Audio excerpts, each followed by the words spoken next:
We are live. So we are here with my very, very special guest, Kimberly Austin. Couldn't be more honored to have her here. So since 2002, Kimberly's represented over 600 families with a career volume of more than $300 million in residential sales. So she's been, every award you can imagine, number one real estate agent, number one. I mean, there's nothing that she hasn't won yet. So we're really excited for her. Excited to have her here with us. She's going to be talking to all of us today about how to build a successful farm and how to nurture that farm, how to utilize direct mail at a very high level, how to build great relationships by doing things inside the community that helps really make that farm respond at a much higher level. We're also going to ask her a couple of questions about, hey, what did you learn that didn't go right? What can we learn from, so maybe we don't have to hopefully face that same thing when it comes up.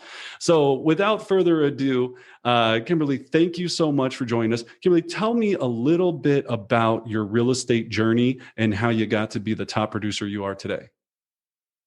Well, first of all, Brendan, thank you so very much for having me on your talk show. I actually kind of feel special, so thank you. Absolutely. I will say that it has been an interesting journey. I don't think I ever grew up and said, hey, I think I'm going to go out and be a realtor today. Or when I grow up, I'm going to be a realtor. Actually, it was the opposite. When I was growing up, I thought I wanted to be an attorney. And I guess that didn't work out for me. I got a management degree and decided I wanted to be some kind of entrepreneur. I wasn't exactly sure. I went to school full-time, I worked full-time, and while I was working, I worked at a hospital where I did their marketing for them. So I was a marketing coordinator for a hospital, and I learned a lot about marketing all the while I was getting a management degree. Sometime in the late 1990s, my husband moved from Colorado over to Chicago, and I found a company where I got into finance. I actually negotiated contracts for a living. And the finance piece wasn't exactly fun. But today, negotiating contracts is one of the biggest things that I do in a business. And who would have ever thought that little job that I was working for an international juice box company was something that I'd be doing. Lo and behold, we moved back to Colorado. We outgrew our home and we put our house on the market. And it was a little challenging, I got to say. As a person who's in their later 20s, I relied on a professional to help me. And that professional told me my house is worth a little bit less than what I thought it was worth. And at the end of the day, she listed it at my price, and the home sold in one day. At that moment, I thought I should get my license. And so here I am 19 years later, a real estate agent. I love it. I love it. So yeah, we never have any idea like how the journey is going to get us here. I've heard on this podcast every different way: teachers, healthcare, police officers. The most interesting roles can all lead to having a successful real estate career. So one of the things that we really wanted to discuss today, and again, we want to make sure we're bringing as much value to our audience as we can, is how you've really built a very successful real estate farm and how that started. Let's start out with, so what is the area that you currently farm? How many doors are we covering, and what does that look like? Sure. Thank you. Right now I am farming an area called Central Park. It was formerly known as Stapleton. It used to be an airport. They ended up getting rid of the airport and moving it further east, and that land was designated for residential homes and commercial space to some degree. And when I moved back from out of state into Colorado, we moved right into Stapleton. It was 2008, and I decided I was going to start becoming a realtor in the area that I lived. So if anybody out there is thinking about doing a farm, always start with the farm with where you live. And so that's exactly what I did. I love it. So first, so key point number one, always start with where you live or as close to as you possibly can. And why do you think, I mean, do you think you could have done it without? Because I get a lot of people going, hey, look, Brendan, like I'm renting a house right now. I don't even own a home. So, and where I live, my neighbors are sketchy. Like, could you have done it without living there? Of course, I think when you're starting a farm, one of the biggest things that is important in getting started is making sure that the neighborhood does have turnover. So take a look at your MLS, see what areas are moving and what areas aren't moving, because if an area is not moving and you're farming it, it may be very challenging to make any sales. So if nobody's moving, there are no sales to be made, and it's going to be a little more challenging for you. No, absolutely. And to establish turnover rate, all we're going to do, right, Kimberly, and you know this, is we're going to go back 12 months. We're going to see how many homes sold in that neighborhood versus how many active homes are active, or how many active homes are in that neighborhood. So let's say that there was 1,000 homes in that neighborhood and 10 sold in the past year. Well, then we would know that there was about a 10% turnover rate in that area. Actually, it's not 10%, that'd be 5%. If it was 100 homes, it'd be 10%. But you can kind of get the math of what we're talking about there. So it's amount of homes divided by how many homes sold in that last 12-month period. Perfect. 100% correct. One of the reasons that I started working my own community is I had just moved there. I really didn't know anybody. I really wanted to learn who the people were in the community, who were my neighbors. And so I actually started off door knocking. I went door to door to introduce myself and to let people know that I was new in the neighborhood and try to find some commonality. And it's interesting when you knock on doors. Obviously, it's a little more challenging with COVID. But when I started knocking on doors back in 2008, when I moved into the community, it was really, in 2008, there weren't a lot of homes that were selling as quickly as they are today. So inventory stood on the market a little bit longer, but I was in the community and wanting to learn who my neighbors were, because I also knew that there was a high propensity for me to sell their homes. Gotcha. And that first time door knocking, and I know we can talk about COVID right now, and you can and cannot do this. I know agents that are out there door knocking every day during COVID. I mean, that's a fact. So let's go back to that first door knocking experience. Were you scared? How did you get past it? When you walked up to that first door and you were like, oh boy, because I remember the first time I went door knocking and I was terrified, right? Terrified. So talk to me. What did you go with somebody? Were you solo? Like what was that first experience? You never forget your first. The very first experience I had was actually in Southern California, because that's where I learned how to farm. And I was like one of the desperate housewives on that famous show. I actually bought a big pumpkin. It was around Thanksgiving time. I went on to the MLS and I typed in all the information to see who was expired. And there was a home that was expired, that was for sale, and then it just didn't sell. So it went into the expired area. And it turns out that the home was $2.3 million. So I thought, that's the one I'm going to target. So I got a big pumpkin. I put my business card on it. I parked outside the house. I walked up this huge driveway. It was a really beautiful home. And I got up there, I rang the doorbell, and I just saw a sign that said no soliciting. I was like, do I jump in the bushes? Do I run? So I decided I wasn't going to wait and solicit the lady, and I chickened out and ran back to my car. And that's okay, right? And that's okay. No one knows. You know what I mean? Like I always tell people, if you make your first cold call and you blow it, just hang up, right? If you make your first door knock and you screw it up, run away. Just run. No one's going to chase after you, right? So, all right. So you got past that one. How'd you get to? So what happened on the next door? So what happened was I took the pumpkin back to my managing broker at the time, and I stuck the pumpkin on his desk. I'm like, this door knocking stuff isn't working. What happened? Well, I walked up to the door, rang the doorbell, only to see the no soliciting signs. And he said, Kimberly, you're not soliciting. I was like, whoa, what do you mean I'm not soliciting? Of course I am. He's like, no, you're not. You're making friends, right? You don't know anybody. Go back there, take that pumpkin and make friends with this person that lives there. It's like, oh, wow. Gosh. So that paradigm shift of I'm trying to sell you stuff or get you to sell your house with me, to, hey, I'm new here. I'm cool. You're cool. Just wanted to introduce myself. By the way, I'm an agent. What do you do? So talk. What was there a script that you found that worked better, or you were just like, "Hey, I'm Kimberly. Here's a pumpkin." Thank you. That's a good question, because a lot of people do get into their own brains that it's challenging to have that conversation. And so I did take it for heart what was told to me. I took the pumpkin back. I went back at a little bit of a later time so that they'd give them a chance to get home.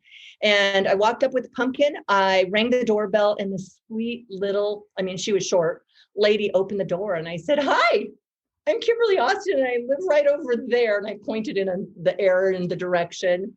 And I said, "And I'm new here, and I don't know very many people, so I thought I'd bring you a pumpkin so we could be friends." I love it.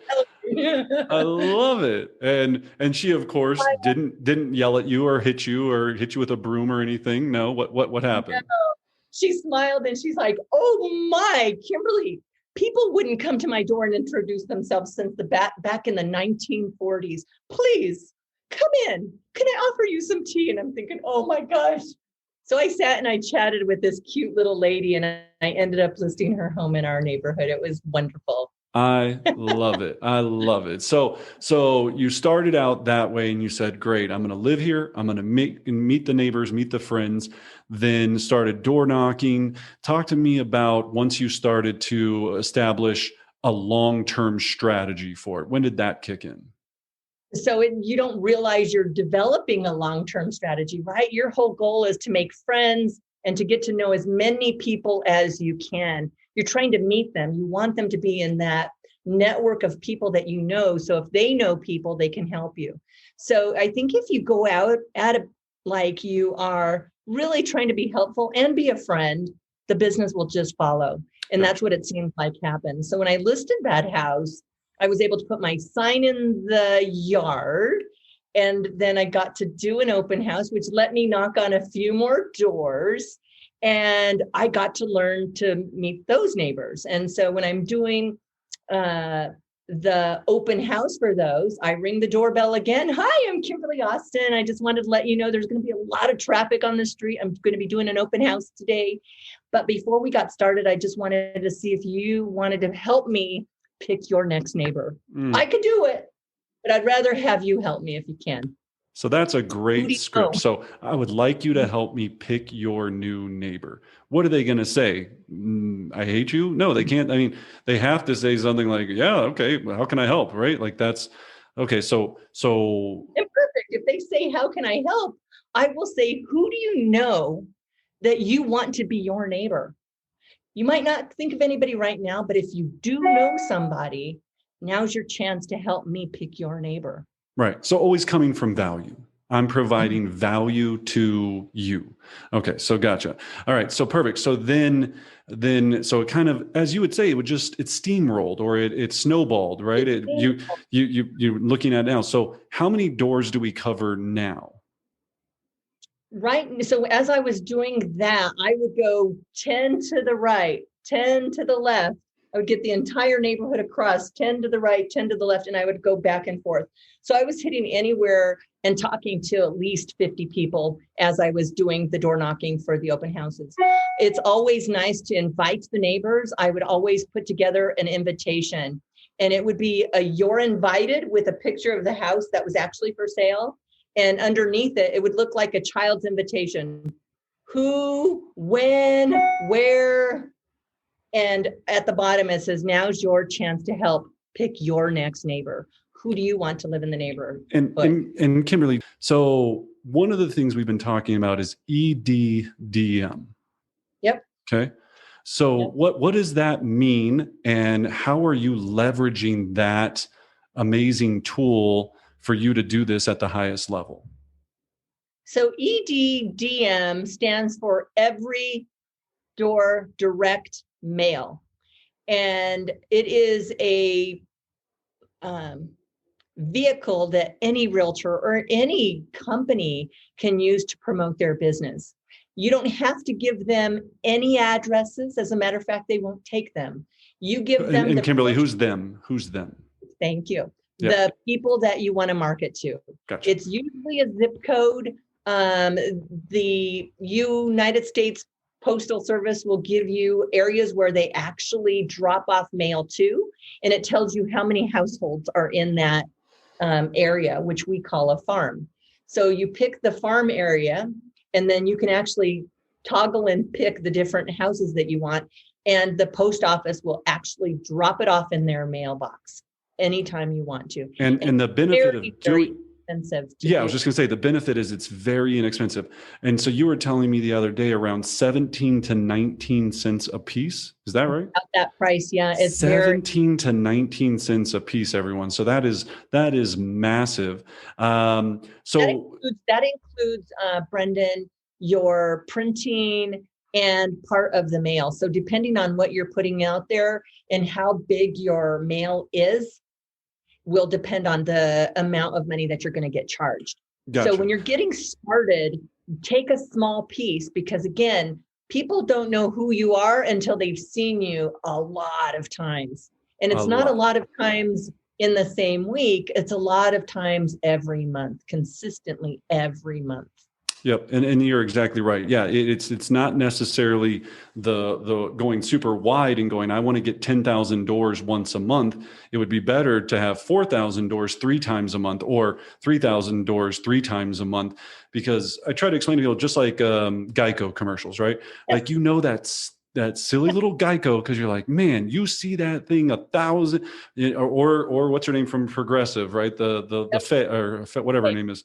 Yeah. So it's the same thing. That's what we're trying to do, is win that mind share for that neighborhood. And we're trying to make sure that we're whenever they think of real estate, even though they might have a best friend in real estate, they're still going to go, man, that Kimberly though, she's all up in here. She must know so maybe we should at least talk to her. Because you've gotten a lot of appointments like that, right? Where you weren't necessarily the number one choice. You were kind of well, we wanted to check with you, but we already have somebody in mind choice. And then you won them over with your amazing presentation, tenacity, and skill set. But you weren't always the first. So people think I do mail and everybody's going to love me. No, as a matter of fact, it's kind of a love-hate relationship with the community. I've been doing it for so many years that people are like, all right, already, stop sending me your mail. Or they'll say, you know what, Kimberly, your mail is so inspirational. I'm so glad you send out so much marketing that when I go to sell my house, I'm absolutely going to call you. Or people will say, take my name off of your mail list. And it's like, there's no mail list. It's right through the post office. So yeah, there is a love-hate relationship with it. But in all reality, my goal is to give information that is incredibly helpful to the community. And I love that. And just for doing some simple math. So let's just take for a second here and do some baseline calculations. So if you had to say in 2020, total amount of homes you sold that you think in some form of fashion were from your farm, how many would you say total? So, Brendan, I sold 83 houses last year. I believe 50 of them were in my farm area. Okay. So 50 homes. So let's make sure everybody knows that. So 50. Now let's take the next number, which is obviously important, is how many doors are you mailing to on a monthly basis and how many times? Absolutely. So if you're just getting started and you're thinking, gosh, I don't know if I could do this farm thing. I don't know if I could be consistent. Start small. Start with 500 to 1,000 homes. And don't go any above and beyond that. Seriously, pick that number of homes and target that number of homes every single month. And that's actually how I got started. When I came back, I didn't have a lot of money to get started. My material that I sent out was on a white piece of paper that I printed through my own printer. Oh, yeah. I cut it with my own cutting board. And it didn't look the most professional, but it was very helpful of what was going on in our community. And what I did was I pulled all the stats of the homes that were selling in the neighborhood so that people could get an understanding of what their home could be worth when they go to list or sell their home. And of course, there's always a call to action, right? At the bottom of all of my mailings, if you're curious to know what your home is worth in today's market, please call me. So with that, and that's very helpful. So looking at that, going back just a second. So for numbers, so how many doors, how many times a month? So I started with 1,000 and then I started growing my business and then I started doing 2,000 and then I started doing 3,000. And then it got to be a little bit more expensive for me. It's like, oh my gosh, my budget is going way out of proportion. So now I'll do 3,000 to 4,000 at a time, and I will do it every other month so that I'm not blowing a ton of money in one month, but people are still getting that consistent mailing to their homes. Right. But plus you branded over time though. So when it was like in the heyday of it, when you were earning that mind share, was it monthly? Was it more than once a month? It was absolutely monthly. And then on top of it, when a home sold, I would send out information about how much the homes are selling for and what theirs might be worth. I would call people and say, hey, I just wanted to let you know that 123 Main Street sold down the street. And that is one of the record sales in our community. Would you be interested in getting something like that for your home? And then it just gives you that option to have that conversation. Again, I started knocking on the doors, which meant I got the phone numbers of these people. And then it gives me the option to have conversations with them. So now, Kimberly, so now it's 3,000 doors every other month. But you don't only just do this. You do, pumpkins, flags, different things. I want to come back to that in a second. But so let's just talk about 3,000. So every other month, right? So 18,000 mailers are going out per year. Okay, as it stands now. And you were doing more before, but 18,000 right now at a cost of, let's just say 19 cents, right? So we're looking at 25 cents, depending on what material I'm sending out. So if I'm sending out a 4-page newsletter, it's going to be a lot different than a postcard. Love it. So 25 cents you think is safe, or okay. So 19,000 times 25 cents to be safe. So you're spending $4,750 a year on this delivery service to reach 19,000 touches. They have to touch it and throw it in the trash. 19,000 touches for $4,700, which is phenomenal. And if we look at that and we say, okay, 50 homes, let's just average sales commission of, let's just be conservative, 12,000, and I know yours is way higher than that, right? That's $600,000, right? When we're looking at gross commission or just revenue for $5,000. Now, I'm not saying that's all you do, and I want to come back to this for a second because, again, just working out the baseline numbers of what we're doing there. So return on investment is obviously very key if you are only just doing that one piece. So talk to us about the complements to your touch program that aren't just bulk EDDM mail. What does that look like? Fantastic. So the other thing that I do is I sponsor our they're the Stapleton MCA, the Master Community Association.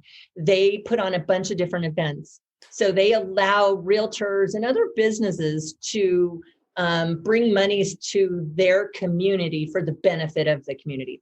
So I stood up as one of the top sponsors, and that gave me the exposure to put my tents up. I get to put a 10 by tent up and stand at a booth while they're hosting their events.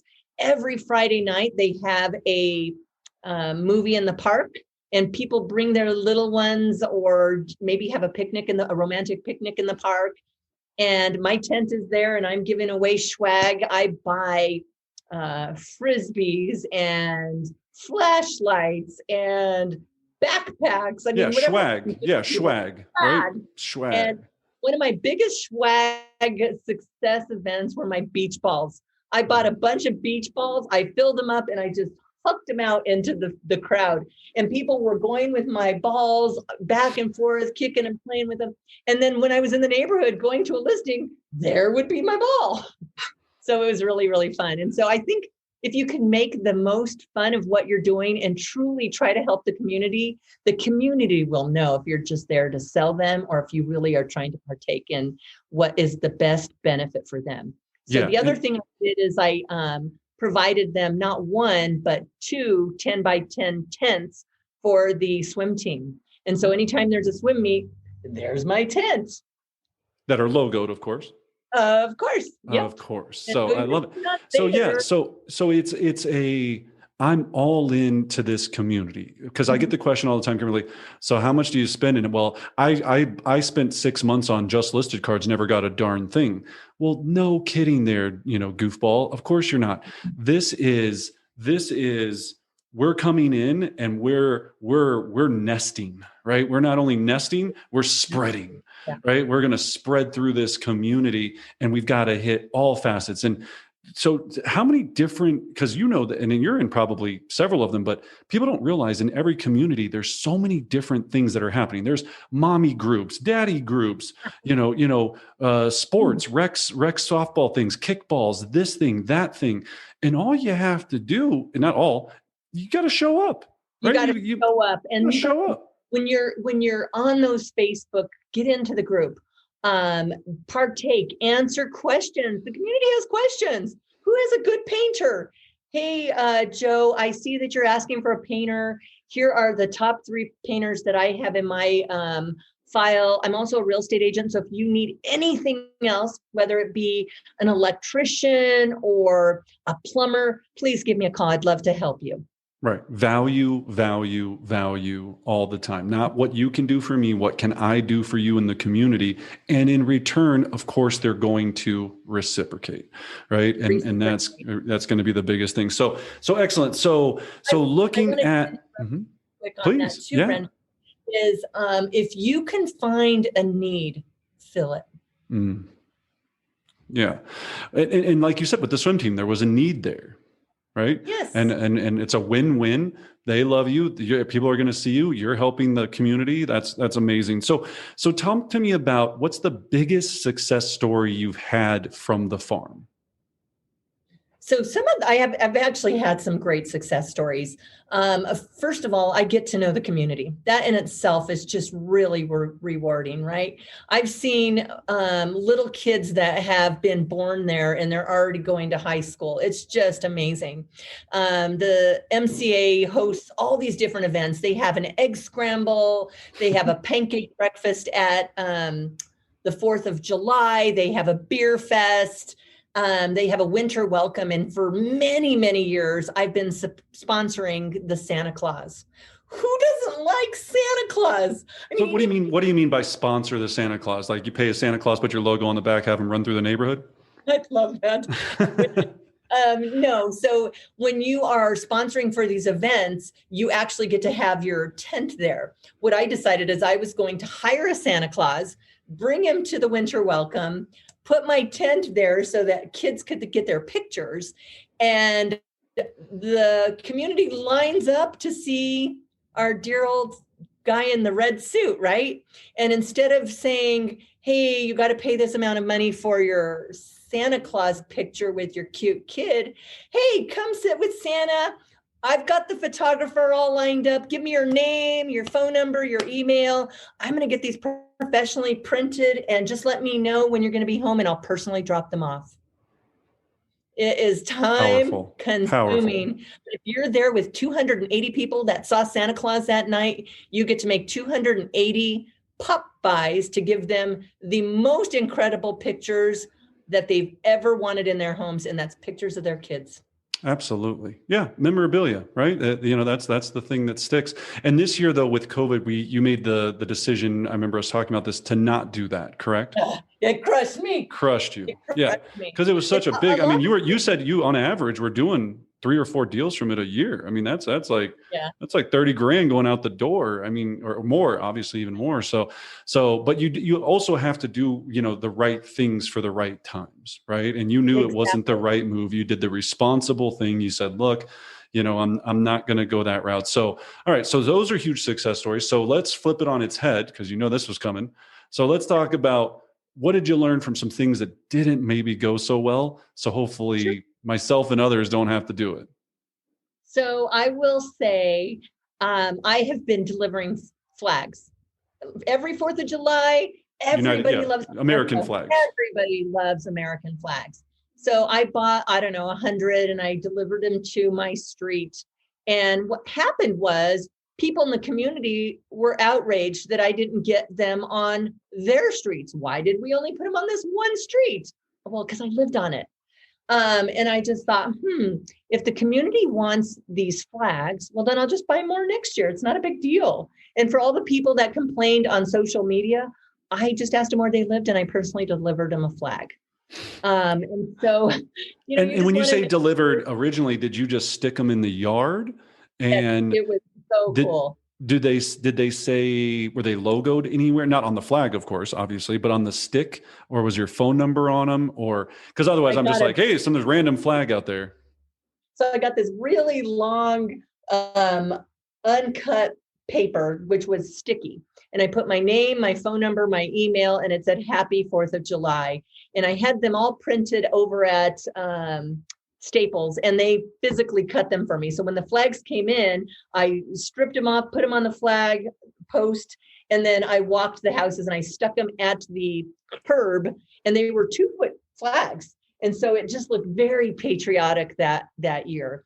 So the following year, I thought, okay, I did 100. I think I'll do 1,500, and I'll just walk down the avenues. Well, what do you think happened when you just go down the avenues? People are like, why didn't you hit the street? So people were complaining to the MCA saying, well, you just delivered them to the avenue. And they're like, we didn't deliver them. Kimberly Austin delivered them. And so my name started going out there, and I'm not sure it was in the most positive way. So I decided to do 6,000 last year. I did 2 years ago, 6,000, and everybody loved them. They loved them. I got 2 or 3 listings from them. And then last year we had COVID, and we had some unfortunate things with BLM and just some crazy stuff going on in the United States. And there was a big controversy about, we hope she doesn't trash our neighborhood with these flags. I was just like, what do I do with this? Yeah, the flag sensitivity, was at its utmost high at that time. Yeah, I did call the MCA and said, give me some direction. What do you think I should do? They said, there's such a big hoo-ha about having flags, not having flags. Why don't we just put them down Martin Luther King and some of the bigger avenues? That way we still have a flair of patriotism. And for those people who don't want them, then you're not putting them in their yards. We're just doing it for the community. And I'm not kidding you, Brendan, people defaced our flags. Yeah, no, I remember you telling me this story, and I was so disgusted by it. And again, but again, lessons learned here is even with that, are we going to do flags this year? I think I'm going to be a lot more sensitive to hearing what the outcry is of the pulse in the economy. Right. If people are still up in arms about a certain something, I don't want to go out and try to spread good cheer. Right. Because some of those messages were like, F you, lady, hope you die, like nasty. I mean, I'm talking really like stuff that scares you, right? And so, yeah, so when I talk about those stories, it's not always just beautiful, like, yeah, I drop off mailers and people love me and it's great. No, it's we all learn. There's things that, again, you would have never predicted that. You're like, look, I'm trying to help people get free flags, and it's patriotic, and all looking at all that, and people are freaking out. There's nothing you can do there. So except learn, move on, adapt, and adjust. What people don't realize is it was sweat equity, right? Like, it wasn't like I was doing it just to get my name out there. Yes, that's part of it. But more importantly, it was really to just be very patriotic. Yeah, you took pride in it. Yeah. Raise that hand of salute to the people that have served in our country. I know you have.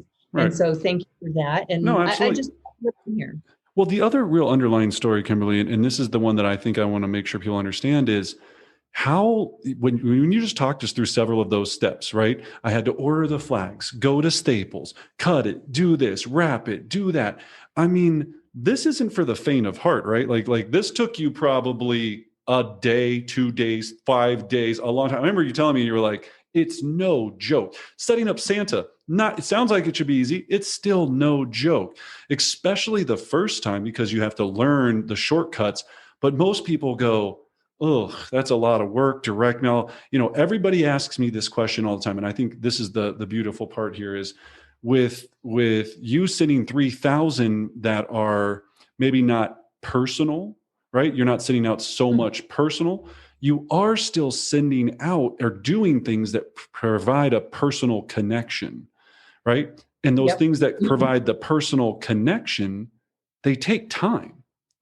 Anything worth doing takes time. So how long do you think it took to do 6,000 flags from start to finish, process, order, all of that? What are we looking at in hours? So ordering the flags were $2 each. And so if you do $2 each at 6,000 flags, there's 12 grand. On top of it, I had to pay administrative people to help me get Deliver. those onto the post. And then I had to walk 6,000 houses. That was painful. There were 5 of us, me, my 2 18-year-old kids, my 14-year-old, an assistant. We were all out putting flags. And I'll tell you, there were people that were just the loves of our community. Oh, thank you for putting those out. Can I have an extra one? I love that. It was really awesome. And That's at amazing. the end of the day, it does give you a good feeling to do something for the community, even though there's a handful. Well, the other underlying story there too is you've got it. This is a family affair, right? Make the kiddos work, the husband work, the wife work, the cousins work. It is slave labor all the time. Family, you are out there and you're making this happen. Oh, you like that nice trip we went on? You're dropping off flags, right? Like that's what I'm talking about, right? Oh, you like the boat we have? Yeah, you're dropping off flags. I'm going to pull up for you something that I've showed you before. Yeah, but I this love is a this. map of all the homes that I've sold in our community, and it gives reasons why people should call me, right? When you see all those little bubbles, the red are the ones that I listed and sold. The blue are where I've helped people buy. And so if you start racking up different home sales in a specific neighborhood, you want the people who live there to know that you are an expert in that community. Yeah. And so guys, pay attention, and gals, Kimberly Austin pro tip, you get a map, right? And you drop pins over time of where you've sold homes in that area, right? And then as you start to show that to people, they're going to start to collect over time. Think how powerful that is on a listing presentation to go, yeah, I don't know who else you're meeting with, but here's the homes that I've sold here. Right. And they can barely even, there's almost soon there won't even be any green left on that map. Right. Like it's getting to the point that it's getting pretty filled up. That was the one thing I thought was fascinating. What's that? Mm-hmm. On top of that, when I do my mailers, I'm doing a specific zip code. And so I will do a flyer that says what's going on in the zip code. And then it has information about it. It shows what we are selling as far as what's going on, keeping people in the know, and then doing a nice little write-up at the end, giving them something about who I am so that people can understand who I am as a professional in our community. And it's a beautiful piece. And are you doing that custom yourself, or is that outsourced to a company? Canva. So everyone, yeah, Canva. And again, does it take time to make? Yes. Very time consuming, but value is. If again, I talk about this all the time, and nothing against people that send out boomerang cards or basic cards. The more basic you send, the more standard that anyone can do. If you can click it in one button and order it, then so can everyone else. So does anyone care? So it's got to take some time. It's supposed to be difficult to make it was more than that, $700,000 from 50 closed home sales. I'm just using low numbers to always stay conservative, right? $700,000 off of 50 closed sales. I would hope you would take some time to do some Canva and do some things and walk 1,000 homes times 6, children, and make them do it and all these things. That's the difference when people ask me all the time, Kimberly, why am I not having the success that I wish I was having? It's like, because you weren't Kimberly Austin staying up till midnight, 1 a.m, making making stinking flagpoles at 1 a.m. You weren't the one that was doing it. It was hard. It is hard. And right? Then if you think about July 4th, every July 4th, it's got to be 100 degrees out. I mean, it's always hot. So we get up at 3:45 in the morning and we start putting our flags out so that we're not like dying from the heat. And one lady called me and said, Kimberly, I don't need to sell my house, but I just want to let you know my little 5-year-old daughter thought that the flag fairy came and landed in our community. See, that's it though, right? Like that lady will remember that. And then when she talks to somebody and she tells that story, she's going to be like, oh, we thought the flag fairy came and that, those flags that Kimberly Austin dropped off. Oh my gosh, Kimberly Austin. Who's Kimberly Austin? Oh, she's my realtor. Oh, your realtor doesn't drop off flags? No, she doesn't do anything. In fact, she sends me these boomerang cards for $5 off a bloomin' onion at Outback Steakhouse. That's the difference. That's the Yeah. difference. And that's why I love what you do. And I think it's, people could learn so much from that. So a couple of other things that I want to make sure I had a lot of questions with you coming on. Um, Exactly.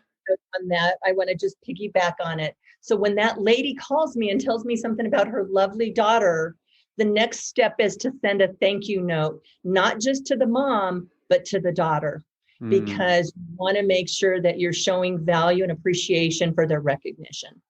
Love it. Yep. Yep. The art of just the simple kind. Again, everything you've said today has been value, value, value, thoughtful, thoughtful, thoughtful, not what can Stapleton or Central Park, now that they call it, can do for me. What can I do for them? And that's hard, because a lot of people are just going, well, like you said, how do I start? And what's, how much is it going to cost me? And they're so in their head about what they're going to get from it. And that's that you got to flip it. You got to flip it. So As a that's matter of perfect. fact, I wanted to just make one more point about that, Brendan. It was about 2 years ago. I was at an open house and a gentleman came in and I said, "Hi, welcome to the open house." Did the nice little touches about having him come in. And at the end of the time when he walked out, I said, "So can I write the offer for you?" And he said, "No, Kimberly, we're looking for something a little more modern and we are working with a realtor." I said, "Not a problem at all. Tell me what you're looking for." Even though he told me he had a realtor, tell me what you're looking for. Tell me who your realtor is. And I will call your realtor and tell her what I've got coming on. And by the way, you'll probably want to buy an Infinity home. It's a little more modern, much more contemporary, and more so in your price point. So I knew the neighborhood, I knew the product, and I told him I was going to call his realtor. He ended up buying that Infinity home. And 2 years later, last week, he called me to list it. There you go. And that's actually leading into my next question, which is, one of the things that people don't understand either is how much you know about the product in that neighborhood. And I think it was fascinating when you started rattling off, this model, that model, this builder, that builder. I was like, wow. I don't know if there's anyone else out there that I actually know, unless they actually built the community, that probably knows more. So basically, I could go in Central Park and I could go look at a house and I could be like, "Oh, you're on what's that, whatever street," and you could literally be like, "Oh, are you in an XYZ model?" Or so talk to me through that. Oh, you're on the west side in Emporia. Are you on the west side or on the east side? I'm on the east side. Perfect. You got to be in a John Lang. How did you know that? Well, I know the community really well. As a matter of fact, you're right by the rec center. So you're in a really good location. And people just are like, she already knows my house. She knows the neighborhood. She knows the builder. And if she knows the builder, she probably has a buyer that wants this type of home. There you go. There you go. But so how, if I have lived in my community for 3 years, let's say, and not 20, how can I go out and learn that info? I know you did a lot of previewing of property, right? Like how do you learn the product if you just haven't been there 20 years? So that's a really good question. So if you're in a newer community, it could be in a place like Stapleton, it might be in Highlands Ranch.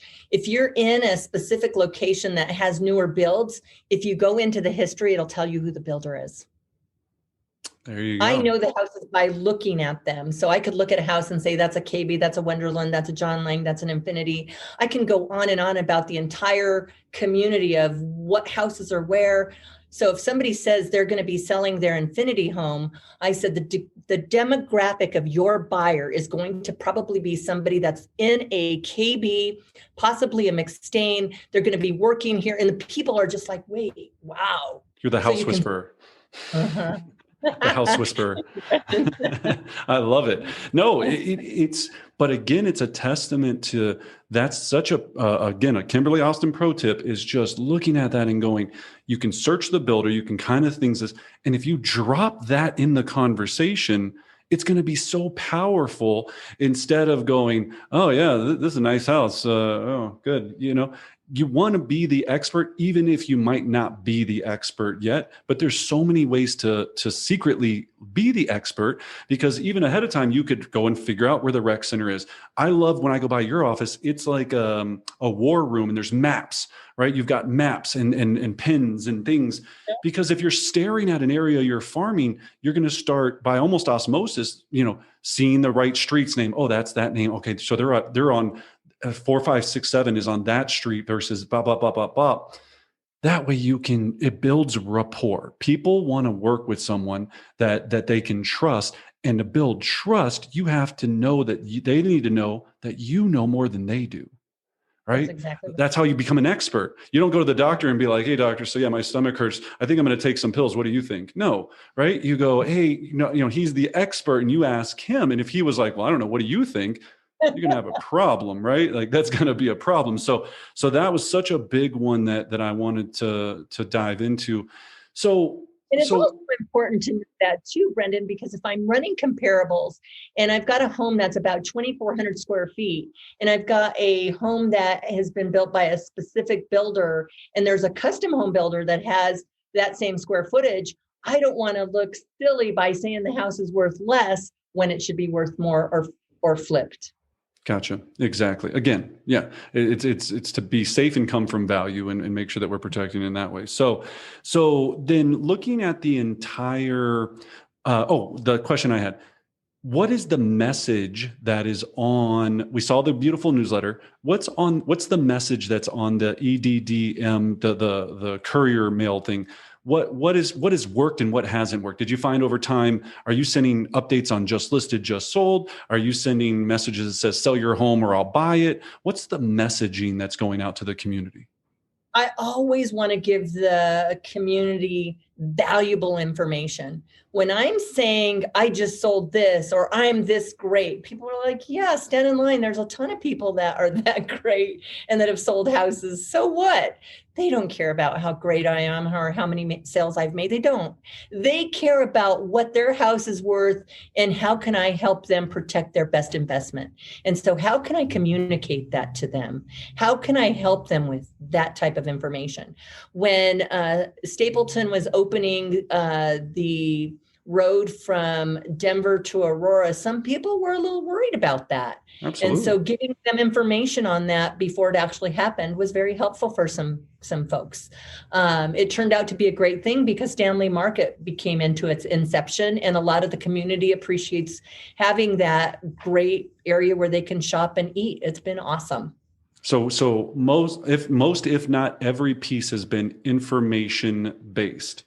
So something about the community, the recreation, Market statistics. market statistics.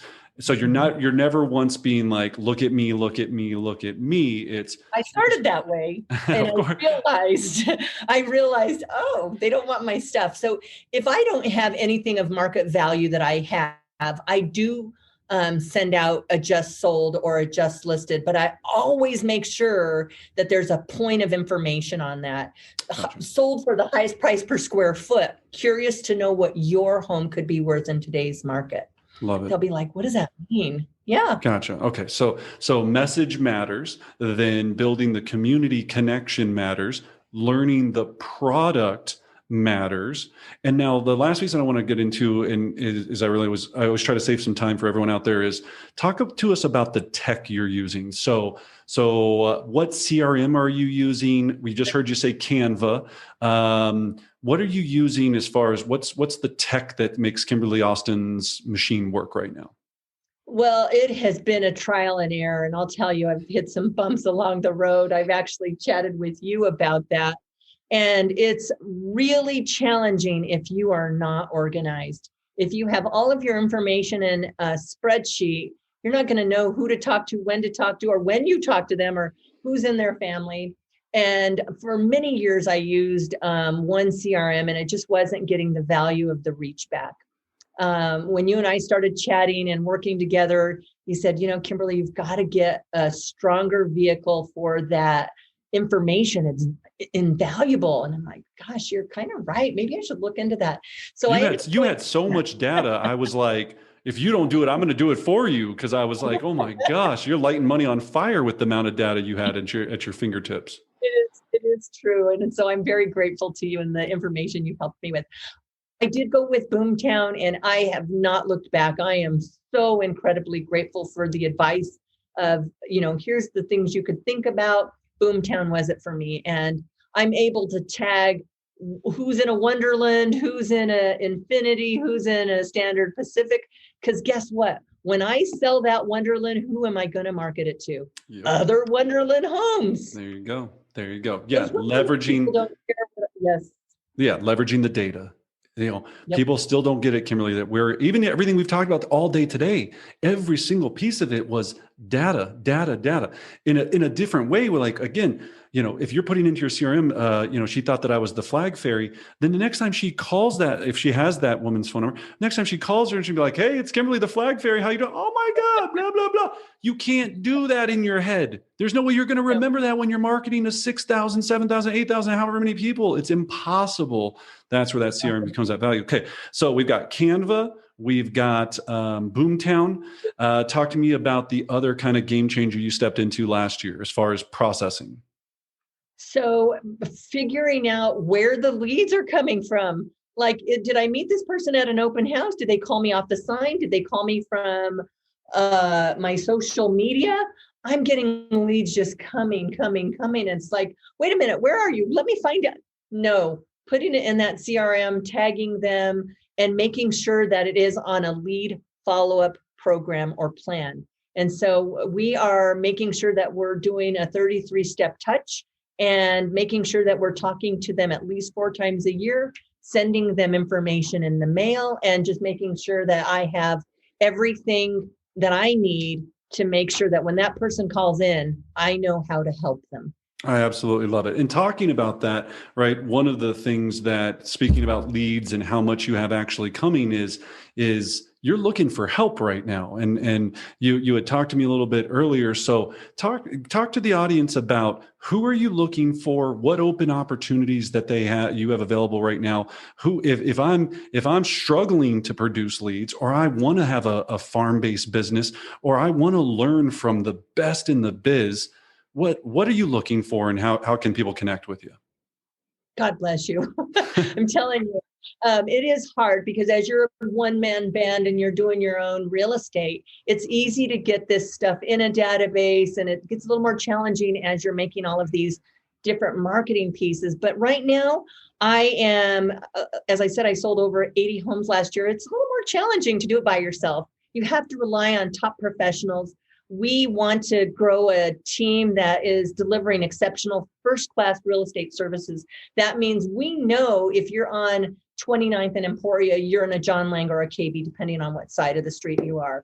You want to know who the people are in your community. So I'm looking for people that are dedicated to the industry, who want to deliver exceptional service. And right now I'm looking to grow my administrative staff, specifically a transaction coordinator, and also a few buyer's agents or showing agents if, a salary is important. So those are the types of professionals I'm currently looking to grow. I think the opportunity is endless. Right now I've got 2 people that are in the administrative capacity. I've got 1 buyer agent, and we have way more buyers than we have time. And so if you're struggling to get things rolling and you want to learn how to do things without making too many mistakes, because I've already made the mistakes, I would love to at least chat with you and see how we could partner.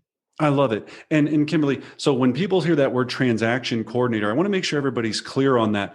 I know, because I with owning a brokerage and different things, I see how many transactions people are doing. Sometimes it's okay to take a step back from agent to TC to learn the business the right way. I was an assistant for a year and a half. I still think without having that, it would have been it would have been so hard for me not to do it. So transaction coordinator, you're going to learn this business. You're going to be around the best.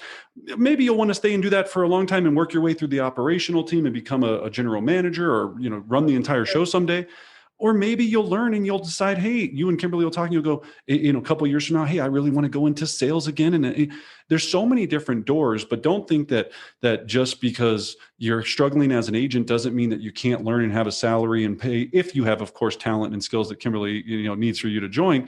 And then if you're an agent and you're out there and you're hearing this right now and you're going, She's got a machine. A lot of teams out there go, I got leads. They don't have leads. They're buying leads, right? They're trying to find all these things. She has built a machine over 20 years that you can stake your name on, knowing I'm going to get opportunities if I'm not a goofball because of this machine that she's built. And she's going to teach me every step. And we didn't even get into talking about how amazing she is on listing presentations. We ran out of time. We'll have you back again because one of your favorite stories I love is just the tenacity in these listing presentations, because you just know how much value you bring. And it's like, if you're not listening with me, I'm not leaving. And I'm not saying it's that aggressive, but it's semi that aggressive, which is how I was and how I believe you should be. But for everyone out there, think about that. Showing assistant, you get paid to open doors. Yeah. And see beautiful homes in a wonderful community. You just heard how nice the community is. And she obviously doesn't only work that area. She works every area. I mean, she sells the entire Front Range area. So where do I reach out and connect with you, Kimberly? How do I get in touch if I'd like to apply, if I know somebody that might be interested from a different industry? Because, right, we don't care if they're a bartender, a candlestick maker, they work at the mall, they're a bank teller. This is an opportunity to become a master at real estate. Where do I apply if I'm interested? Absolutely. Thank you for asking about that, Brendan. So just to kind of piggyback on some of the things you were saying, my current buyer's agent was in a similar situation. He was an agent. He was doing well, and then he had a dry spell of 6 months, and to keep the bills going, it was a little challenging for him. And when he came to me, he said, I don't know what I'm doing wrong. And so if you don't know what you're doing, it's okay. I didn't know what I was doing a lot of years ago. And just to go through the experience and actually start growing people, it's very exciting. And we want to make sure that you're challenged and growing professionally. So yeah, reach out to me. My name is Kimberly Austin, and I'm at Kimberly at Another Just Sold. Kimberly at Another Just Sold. We'll have it below in the description. We'll have it everywhere. Everyone will be able to release it. We're going live on Facebook now. Obviously, this will go out to our entire Apple Music and Spotify and all of the different places where you listen to your podcast. But so, Kimberly, anything else you would like to share with anyone before we wrap this up? Anything else that we can provide service to you? Thank you. There was so many nuggets in there that it was unbelievable. Is there anything else that you want to mention? I do want to mention how amazing the information you provide to your people. Brendan, I listen to your podcast all the time. And I think that if they're not listening to this, they're missing out on those little bitty nuggets. Even today, after 20 years, I'm capturing nuggets from other people that you have on the podcast. And I think that you should always want to continue to increase your knowledge in this business so you could provide exceptional real estate services to your clients. So kind. Well, I appreciate that. We love having you on. We're going to have you back because I'm going to do a whole episode of just talking about listing presentation dominance. And I just can't wait to go into that subject. So again, everyone, Kimberly Austin, the one and only, reach out to her if you're interested in becoming a professional in this industry, or if you're a buyer or seller out there looking for one of the best in the business to represent you in any transaction. Connect with her. Obviously, you know her whole entire purpose is value and bringing you the best experience. Kimberly, cannot thank you enough. So for everyone, hope this was of value to you. I know it was. And as always, I wish you great success.